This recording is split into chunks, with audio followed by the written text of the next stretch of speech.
ललित सिंह रावत है और हम जिला शिक्षण प्रशिक्षण संस्थान लोहाघाट चंपावत की तरफ से हिंदी का शिक्षण अधिगम सामग्री प्रस्तुत करने जा रहे हैं, जिसका हमने नाम दिया है कहानी निर्माण का जादुई चक्र। ये जो हमारा LTM है, इसको निर्माण करने के लिए हमें एक बेस बनाया है, जिसको हमने 12 भागों में डिवाइड कर रखा है और हमने इनको वेल्क्रो टेप की हेल्प से अलग करने के लिए बना रखा ताकि हम ऑब्जेक्ट को बार बार चेंज कर सकें। उसके अलावा हमने 3D मॉडल हमने कार्डबोर्ड के हेल्प से बनाए और ये हमारा इस तरीके से काम कर रहा है। ये हमारा जो मॉडल है, इसके हेल्प से हम बताएंगे कि कैसे छोटे बच्चे जो है कहानियों का निर्माण कर सकते हैं ऑब्जेक्ट की हेल्प से। हमने यहाँ पर कुछ घटनाएं लिख रखी हैं, कुछ वर्ड लिख रखे हैं जिनका हेल्प से वो बना सकते हैं। तो शुरू करते हैं कैसे ये हमारा LTM काम करता है। सबसे पहले हमने यहाँ पर घड़ी की सुई के बराबर के हमने 2 ऑब्जेक्ट ये बना रखे हैं। सबसे पहले हम इनको इस तरह से घुमाएंगे, जैसे ये पहला ऑब्जेक्ट हमने कुछ इमोजीज भी बना रखी है, तो इमोजी और इनके हेल्प से हम कहानी को और ज़्यादा जो है आगे को बढ़ा सकते हैं। हमारे दोनों लाइनें एक पेड़ की तरफ इशारा कर रही है, तो हमारे पास इसके अलावा अगर हमें लगता है कि हमारे पास ऑब्जेक्ट कम बने हैं तो हमने इसमें एक हिडन चीज़ें दे रखी है। हमने इसमें ड्रॉड जैसे बना रखी है। यहाँ से जो है बच्चा कोई कहीं से भी एक ऑब्जेक्ट उठा के, फॉर एग्जाम्पल यहाँ से उठाया तो मैंने इसमें बना रखा है एक पहाड़ और वहाँ से नदी बह रही है, तो उसको वो कहानी को इससे रिलेट कर सकता है कि एक बार की बात है, एक पहाड़ था जहाँ पर एक पेड़ हुआ करता था और वो पेड़ जो है यहाँ में इमोजी बना रखी है उदास वाली, तो पेड़ बहुत उदास था। तो इसके पीछे क्या रीजन हो सकता है, इसके लिए हम बच्चा आगे को कहानी को बढ़ाएगा। उसके लिए क्या ये कार और एक कार की तरफ इशारा कर रहा है और एक पहाड़ की तरफ इशारा। अब बच्चा कह सकता है आगे को उस कहानी को बढ़ाने के लिए कह सकता है कि वो उस पहाड़ में जो वो पेड़ इसलिए उदास था क्योंकि उस पहाड़ में जो पेड़ था उसने एक बार गाड़ी देख ली और उसको गाड़ी की जो है गाड़ी उसको चाहिए हो रही थी। तो इस तरीके से कहानी को आगे को बढ़ा पाएगा। उसके बाद अगला उसको आगे बढ़ाएगा, फॉर एग्जाम्पल ये गुस्से वाला इमोजी और एक स्कूल वाला इमोजी। अब हम इस कहानी को और आगे बढ़ा सकते हैं कि उसको गाड़ी तो चाहिए थी, लेकिन गाड़ी थोड़ा गुस्सा हो गई थी क्योंकि उसको स्कूल जाना था अपने बच्चों के लिए फ्लावर लेकर स्कूल पहुंचाना था। इस तरीके से हम कहानी को और आगे बढ़ा सकते हैं। ये है हमारा हिंदी में कहानी निर्माण का एक तरीका है। अब इसमें केवल हम कहानियों का ही निर्माण नहीं कर सकते हैं, इसमें हम हिंदी के साथ साथ और कहानी निर्माण के साथ साथ गणित के विषय उसके लिए भी सीखेंगे और साथ ही साथ EVS जो हमारे आसपास की चीजें हम उनके लिए भी सीखेंगे। ये बहुभाषिक चीजों को हमें सिखाएगा। हिंदी में हम कहानियों के अलावा संज्ञा अगर हमें इसको बतानी है तो हम बच्चों से कह सकते हैं, बच्चों इसमें जो चीजें आपको दिखाई दे रही है सारी संज्ञाएं हैं। तो बच्चे कहेंगे क्या ये सेब भी एक संज्ञा है? हाँ। तो क्या ये कार भी संज्ञा है? तो बच्चों को वहां से बताएगा कि सारे जितने भी नाम होते हैं सारे संज्ञाएं होती हैं। तो हमने उनको 3D ऑब्जेक्ट में इस तरीके से बच्चे छूकर, ये इंक्लूसिव एजुकेशन के बच्चे उसको छूकर बता सकते हैं कि ये हार्ड है, सॉफ्ट है, इस तरह का एक्सेट्रा। अब इसको अगर हम मैथ्स में जोड़ें तो ये सारे ऑब्जेक्ट हमारे रिमूवेबल टाइप के हैं, तो इनको हमने सब्जेक्ट को हटा दिया। अब यहाँ पर हमारी बन जाती है घड़ी। इस घड़ी को बढ़ाने के लिए हम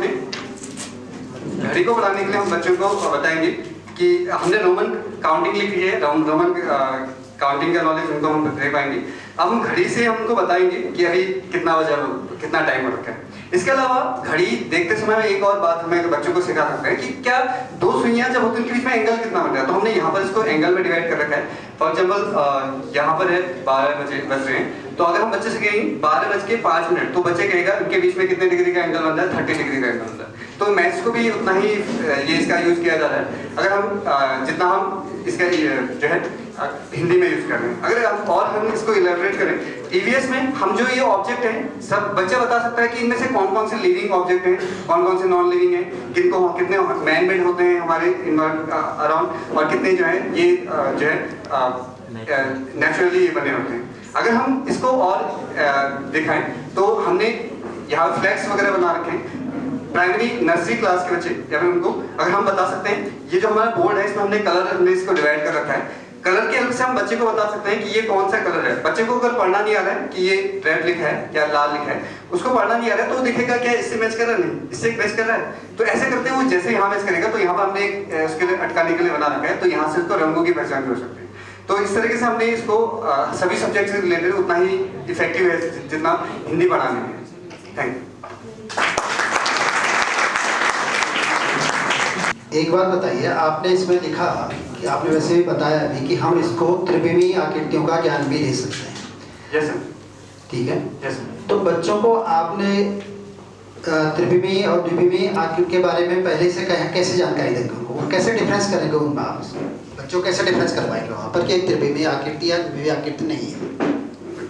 सर बच्चों के हम हाथ में इस तरीके से ऑब्जेक्ट देंगे, अब बच्चों से बोलेंगे बताओ इस ऑब्जेक्ट में आपको क्या क्या चीज दिख रही है, वह कहेंगे सर इसमें इधर से लंबाई भी है, इसमें चौड़ाई भी दिख रही है, ऊंचाई भी दिख रही है। तो बच्चा और कहेगा सर हम इसको इस तरह से ग्रिपिंग कर पा रहे हैं। तो ये इस तरह के जो ऑब्जेक्ट है उसको 3D ऑब्जेक्ट की तरह हम कंसिडर कर सकते हैं। और हम जो है अगर 2D टाइप के हमने इसमें बहुत कम चीजें बना रखी हैं, तो जैसे फॉर एग्जाम्पल ये 2D ऑब्जेक्ट है, तो हम बच्चों से कहेंगे तो अब इन दोनों में आपको क्या डिफरेंस दिख रहा है। वही मैं कहना चाह रहा हूँ कि बच्चों को क्या द्विविमी और त्रिविमी की कक्षा 1 से 5 तक के हम किस तरह से वहाँ पर थोड़ा सा पहले उसको किस तरह से उसको बता पाएंगे? एक्चुअली ना हमारा पर्पस बच्चों को 3D क्या है ऑब्जेक्ट क्या है, 2D ऑब्जेक्ट क्या है, हमें उनको ये नहीं बताना है, हम उनको बताना है कि क्या आप छूकर कैसे आप वस्तुओं को बता सकते हैं उनके आगे।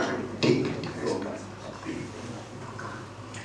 पहले तो आपका जो मॉडल बहुत बेहतरीन है, इसके लिए शुभकामनाएं आपको। और लेकिन हालांकि इसमें एक दो जगह पे में थोड़ा सा कंफ्यूजन भी है। जैसे खासकर आपने इसमें जो स्तर लिखा कहानी वाला ना, वो बच्चों से 1 से 5वीं के लिए आपने लिखा है। वो 4वीं 5वीं के लिए तो बहुत अच्छा है, इसमें कोई दो राय नहीं जो मुझे लगता है। हालांकि शुरुआती कक्षाओं के लिए, क्योंकि वहाँ पे वो कहानी गढ़ना ही मुझे लगता है कि थोड़ा सा मुश्किल काम है बच्चों के लिए। हाँ ना, वहाँ पे जैसे छोटे वाक्य बनाना तो जैसे सर कह रहे हैं हो सकता है।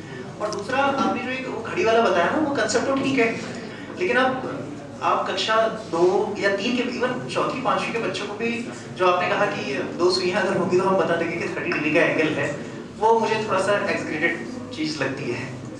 एक्चुअली सर क्लास 5th में एक चैप्टर ही है एंगल से रिलेटेड, तो वहाँ पर बच्चों को एंगल का नॉलेज है, हम उसमें कौन सा 90 डिग्री का एंगल है, कौन सा उससे छोटे वाले सब वगैरह, तो वो हम यहाँ से बता सकते हैं कि अगर दो इस तरीके से बने तो 90 डिग्री का है, इस तरीके से वो वाला है। और अगर हम फर्स्ट क्लास के बच्चों के लिए देखें तो एनसीईआरटी की क्लास 1 की एक बुक है, बुक में हाथी की कहानी नाम से एक चैप्टर है, तो उसमें बताया गया है कि कैसे ऑब्जेक्ट को देख देख कर वो कहानी बना रहे हैं। तो वहाँ तो एक सीक्वेंस के थ्रू रखा है उनको कि इसके बाद ये हो रहा है, लेकिन यहीं पर वो बच्चा यहाँ पर ऑब्जेक्ट को देख सकता है कि इनसे कुछ उसके माइंड में कुछ ना कुछ तो जन्मेगा, तो वही है। यस, थोड़ा इसकी मेकिंग प्रोसेस और मटेरियल्स वगैरह के बारे में एलोबरेट कर दीजिए, तो आप बाकी लोगों को थोड़ा आइडिया जनरेट हो कैसे बनाना है। सर जैसे कि जो इसका बेस है, ये बेस हमने प्लाईवुड का बना रखा है, हम चाहे तो कार्डबोर्ड का भी बना सकते हैं, और ये वेस्ट मटेरियल से बनाया हुआ है।